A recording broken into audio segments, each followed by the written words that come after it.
Hello, hello. Welcome back. I apologize if you can hear the kids next door on their trampoline. They're having a great time. They're out for summer. There's nothing I can do about it. I can't like shut the door or something. So, bleh. um, I've been away from this channel at least, not Mimi Rose Manor, but I've been away from this channel for a while, and I wanted to explain first of all. It is allergy season here in the Willamette Valley, and we have one of the strongest allergy events in the world. So it just sort of looks like it's snowing right now in the middle of spring, but it's not snow, it's cottonwood. So my voice, I'm a little gravelly right now. I've been coughing. That's just my allergy reaction. I don't actually have allergies, but the pollen in the air is so thick that even people who don't usually have allergies have allergic reactions here. So yay! Don't you want to move to Oregon, people?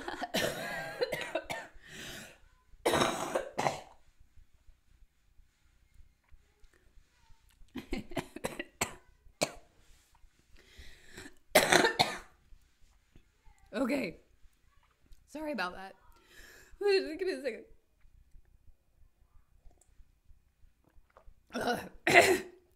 They don't tell you that on the Oregon Trail. Okay. The other reason that I haven't, Jesus,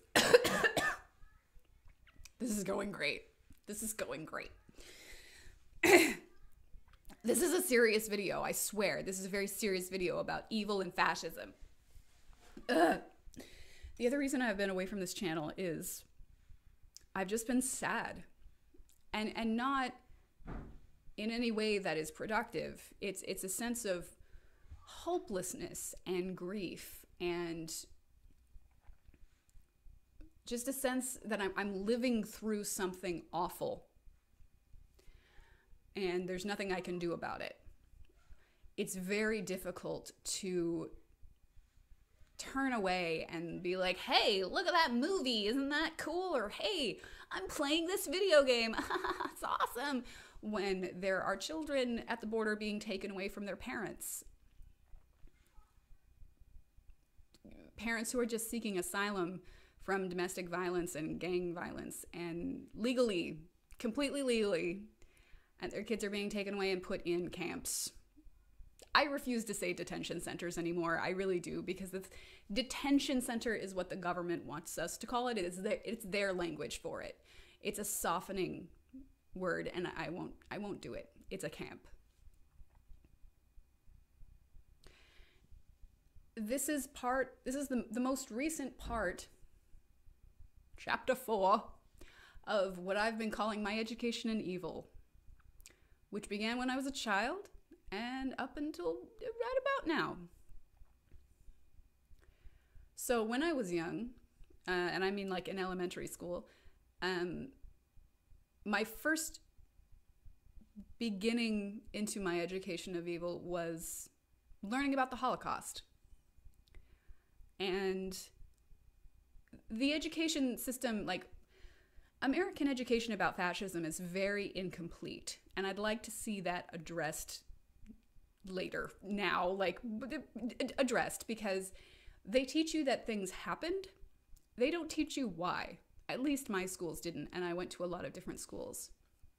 I actually, because I moved around so much, I learned about the Holocaust several times. In different classrooms. They don't teach you why.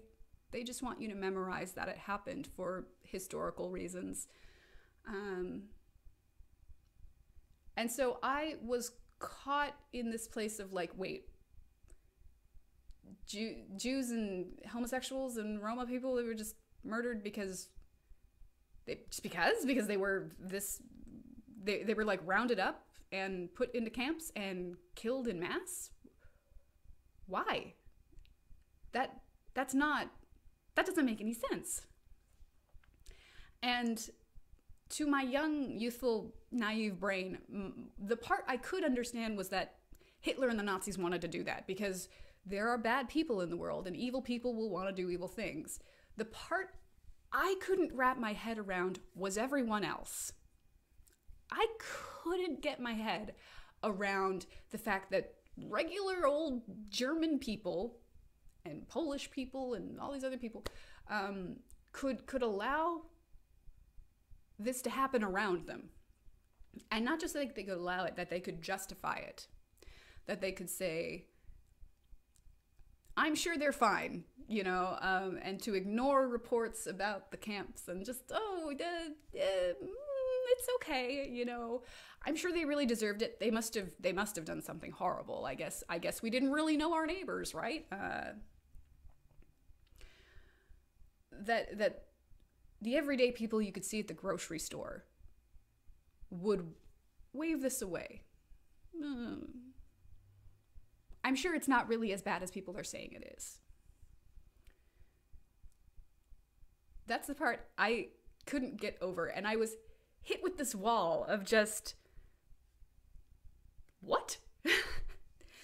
What? I don't understand. How could people do that? How could people not be outraged and disgusted? And how could they not, storm these places with their own guns and militias to save these people and these children and these elderly people? How could they just allow it to happen? How could the government allow it to happen? I'm learning more about that right now. Let me tell you what. Wow. The next time, as a child of the 90s, the next time was Bosnia. Learning about that on the news. And of course, I had a child's understanding of news, but it was very clear. It was my first, it was my first introduction to the word ethnic cleansing, or phrase, ethnic cleansing. What? How could you just murder a bunch of people because of their ethnicity? And the fact that they live somewhere specific. How could you murder children for being born the way they were? This again was a wall I hit going 100 miles an hour of just how could this happen? And grief and confusion and anger. It didn't make any logical sense, and I was left to believe that this was just something that happened other places. When I learned about the Holocaust, I thought, obviously, learning about it as a kid, you think the 40s was just forever ago. This is so long ago that this happened. It must be that people back then just didn't know any better. And we know better now. That could never happen now because we know better. We know people aren't different because of their ethnicity and that you can't just murder. So clearly this was just old-timey people not understanding things, like in medieval times when people would draw blood to get things out of to balance your humors, that kind of ignorance. Clearly. With Bosnia, it was happening then in the 90s and so I thought, well, this must be because people in other countries don't understand things. They are ignorant because they live in other countries and they just have a different culture that didn't teach them these things. Obviously that's what's going on. These people don't understand and it's awful. Later on, moving forward to being a very angry teen, my next education was Abu Ghraib. And watching that unfold on the television, right then, in present day, our own government was putting people in prisons and torturing them and mocking them as they tortured them in humiliating ways and taking pictures of it and sending it around for everybody to laugh at. Our own government, our own military, people who had been picked to do this, Americans, present day. And this was during the Bush years, so I was an angry kid. I was sickened and disgusted by the war in Iraq. And I was not old enough to vote yet. But I was angry and grossed out and furious. And this, again, how? One bad apple here or there, right? Like, clearly these people are just awful. But these things went on for so long. People knew about it and they covered it up. Everyday people who you would meet on the street, everyday people you'd meet in the grocery store, at church, your friends, your family, your coworkers, people, everyday people like that, knew about it and didn't say anything.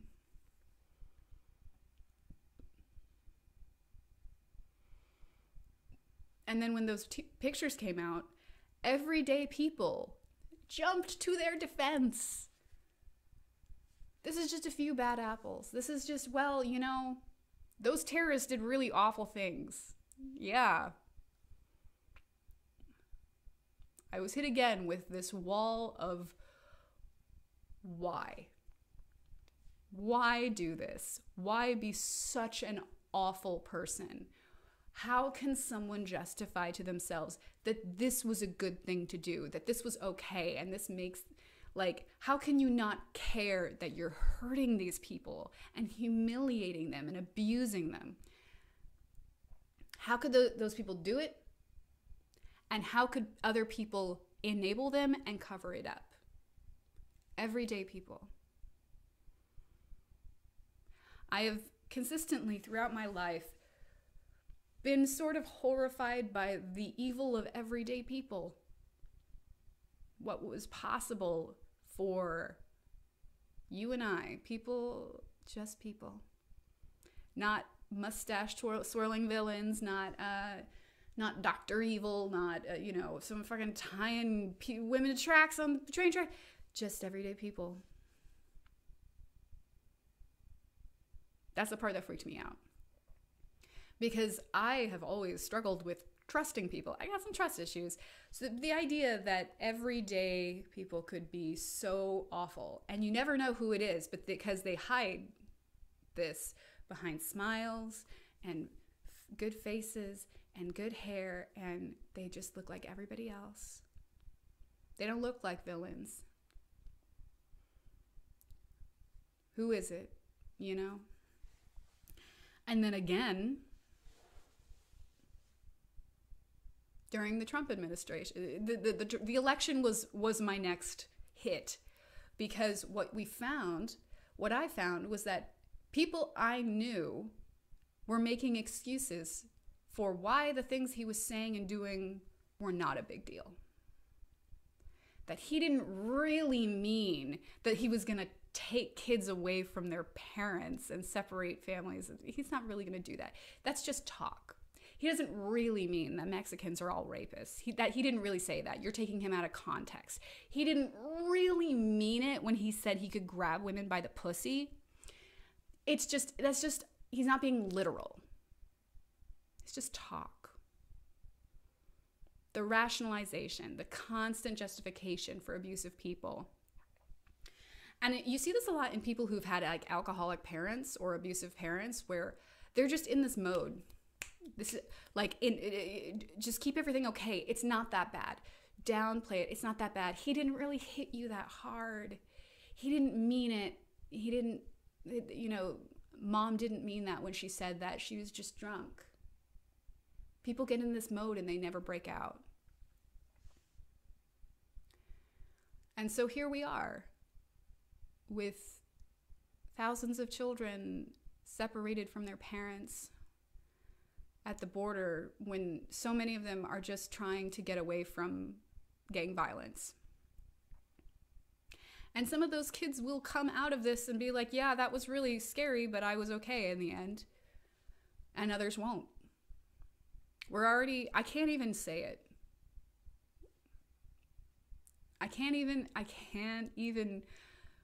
I have to skirt the issue sometimes because I can't even face my disgust. But some of these kids are already not okay. The reports are already coming out. that some of these kids are never going to be okay again. And that is what happens when you do things like this. That is what happens when you allow things to go this far. And I'm learning that over and over again. The reason I wanted to make this video is because I know a lot of other people are suffering in the same way of just feeling hopeless, feeling like, what the fuck is happening, right? How is this? How did it come to this, right? How did it go so wrong? And number one, it's gone this wrong before. It will go this wrong again. The important thing is that we're here. And I wanted to share a story about when I was a teen and some very good advice that I got. So when I was, I think 16, I started seeing my first mental health specialist. This was well before my PTSD diagnosis. This was years. I was diagnosed years later. This is the first person I saw. He was a licensed clinical social worker. And I believe it was the Trump, it was the Bush administration. And I was angry and feeling insane. I was feeling like, can things really be this bad? I felt like I wanted to leave. I was on board with so many of my friends of like, we should just move to Canada. We should just move to England where things like this don't happen, because we didn't want to be a part of it. We didn't want to be Americans, because what being an American meant at that moment was so repulsive, and we just didn't want to be associated. So my licensed clinical social worker, he told me that he was really similar when he was my age. He was really angry at the government. He was a bit of like a sort of like a political hippie type at that time. And he also felt like, yeah, we should just go to Canada. And I asked him, why didn't you? Why did you stay? And he told me something that changed my life. He said, because I'm an American. And this is my country. And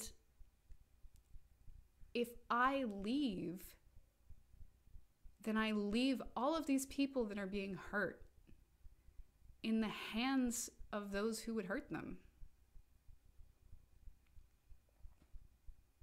It's not enough to just not want to be associated. That's a selfish stance. And I realize that now as an adult. It doesn't matter whether or not I'm implicated by association by being an American, you know. Part of choosing to be a good person and choosing to care about justice and choosing to care about humanity is that you will always be putting yourself in between victims and their abusers. You are creating a shield between victims and the oppressed and authoritarians who would oppress them. And because of that, you are going to bear witness to a lot of really horrible stuff. And that is a choice. When you choose to be a shield, you choose to get pummeled. And it's a hard choice, but it's an important one. And that is part of the seductive pull of fascism, is that fascism offers you a very simple worldview. It's so easy. Fascism gives you such an easy choice. The world is dangerous. This thing, these people are dangerous. They're scary. The world is an evil, bad place. And this leader, this supreme leader, will protect you. Just let me protect you from this evil world. Easy. It's so easy. And choosing democracy and being pro-democracy, being pro-justice, and supporting human rights and all those things, it's harder because it means you have to bear witness to all of the abuses of the world. You can't shut it out. You have to look at it. You have to see it for what it is. And it causes a lot of suffering. But it is worth it. Yep. And that's where I am at right now. I am choosing to watch and bear witness to these people suffering. And it hurts, but it is important. And all I can do is take care of myself, take care of the people that I love, and vote my ass off, talk about it publicly, confront people when they lie, and confront people when they rationalize it and justify it, and hope that things get better. It's a hard choice, but it is important. So if you're here right now with me, feeling like you've hit this wall of why is this happening? How could this happen? How could evil be like this? How can people be so bad? You are there and you are feeling that because you have decided to put yourself in between victims and their abusers. And that is a good thing. It's the right thing. So just I hope to keep that in mind. I'm trying to keep that in mind. You are right where you need to be. And so am I. I'm gonna go cough my lungs out. I hope that was, I don't know, inspirational or whatever. That's just how I feel. Okay, I will get back to making videos. Check out my other channel. It's where I'm dealing with all of this emotional shit. I'll talk to you later. Bye.